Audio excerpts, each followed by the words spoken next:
dijadikan korban karakter assassination, pembunuhan karakter.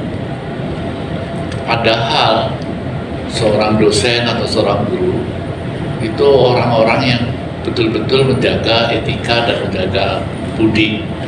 Jadi saya sangat malu di depan semua orang, makanya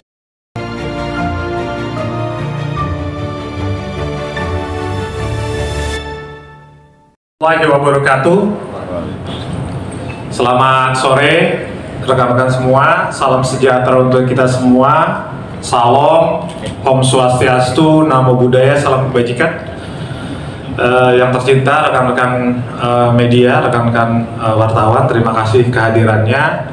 Mudah-mudahan kehadiran rekan-rekan ini membantu klien kami untuk bisa mendapatkan keadilan di media dan kebenaran, karena saat kemarin-kemarin ini banyak sekali pemberitaan negatif dan tendensius yang dikeluarkan oleh pihak-pihak tertentu, dan mudah-mudahan hari ini kami akan banyak bisa mengklarifikasi dan menjernihkan hal tersebut. Sebelum itu saya perkenalkan diri, saya Dr. Faizal Hafid SMH, Ketua Tim Advokasi dari Prof. Edi. Di sebelah kanan saya Bapak Ihsan Firmansyah, di sebelah kanan lagi Bapak Fauzil Azim, di sebelah paling kanan ada Ibu Zevi, lalu di sebelah kiri saya ada Bapak Faruqi Robbani SHMKN, dan ada Bapak Krisnadi Bremi SH. Ini beberapa di antara tim yang mensupport Prof untuk bisa menemukan keadilan dari apa yang sedang dialami. Jadi hari ini rekan-rekan akan mendapatkan cerita dari Prof, akan mendapatkan kebenaran dari Prof secara langsung, karena beliau akan menyampaikan apa yang sebenarnya terjadi dan juga apa yang diharapkan dari masyarakat, dari media, dari para mahasiswa-mahasiswanya, dari para anak didiknya, untuk bisa menyampaikan atau menyuarakan yang tadinya silent majority diem, untuk bisa speak up, berbicara, menyatakan bahwa Prof ini memang orang baik, orang yang berprestasi, sehingga tidak terjadi hal-hal yang tidak diinginkan sebagaimana yang kita ketahui bersama. Baik, kami persilakan kepada Prof, mohon berkenan menjelaskan hal-hal yang sudah Prof jalani dan alami sampai dengan hari ini. Kami persilakan Prof. mohon izin saya berdiri saja menghormati teman-teman pers. Assalamualaikum warahmatullahi wabarakatuh.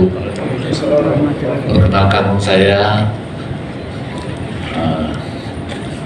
nama lengkap saya Profesor Dr. Edi Tutindratno SH MSI. Belakangnya ada satu lagi gelar saya FCBARB. FCBARB itu adalah gelar keahlian tentang arbitrase. Bapak dan Ibu sekalian, mungkin Bapak Ibu nggak bisa menggambarkan kesedihan saya, malu saya, dan juga sedih saya. Karena apa? Selama saya mengabdi di dunia pendidikan, baru sekali ini saya dijadikan korban karakter assassination, pembunuhan karakter. Padahal seorang dosen atau seorang guru itu orang-orang yang betul-betul menjaga etika dan menjaga budi. Jadi saya sangat malu di depan semua orang, makanya saya pakai topi supaya nggak ketahuan. Tapi inilah yang terjadi. Selama 2 bulan ini saya mendapat hinaan, cercaan, tuduhan yang sangat tidak beretika, dan itu tidak saya lakukan sama sekali. Tetapi memang saya menjadi sasaran utama untuk kegiatan ini, yaitu kegiatan yang sedang berjalan di Universitas Pancasila, pemilihan rektor. Pemilihan rektor itu sebetulnya bagi saya biasa-biasa saja. Karena apa? Di Pancasila saya sudah 13 tahun jadi rektor. Kurang apa coba? Mana jarang-jarang ada rektor 13 tahun. Sebelum rektor Pancasila, saya itu 4 tahun wakil rektor di UI. Jadi kan pengabdian saya di bidang pendidikan kan terlihat atau terbukti. Tidak pernah terfikirkan sedikit pun oleh saya bisa berada di titik seperti ini. Jadi saya ini di titik nadir paling bawah. Nama baik saya dipertaruhkan, bukan hanya nama baik saya yang hancur. Karena kasus ini mencapai semua pencapaian prestasi loyalitas saya tiba-tiba harus menyerah. Bapak dan Ibu sekalian, saya punya keluarga, saya punya istri dan anak-anak yang sudah besar. Bisa dibayangkan nggak betapa mereka sedih dan malu ayahnya diperlakukan seperti ini. Untung saya ketemu Pak Faisal, beliaulah yang membangunkan semangat saya lagi untuk saya tegak berdiri di depan Bapak dan Ibu sekalian sore ini.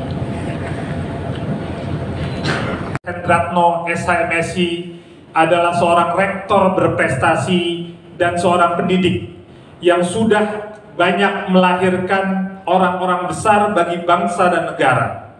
Beliau dituduh melakukan pelecehan seksual yang menurut keterangan pelapor terjadi di Februari 2023, mencuat bersamaan dengan proses pemilihan rektor selanjutnya di Universitas Pancasila pada tahun 2024 ini. Hal ini kami duga sangat politis dan tidak mengedepankan asas praduga tak bersalah, presumption of innocence.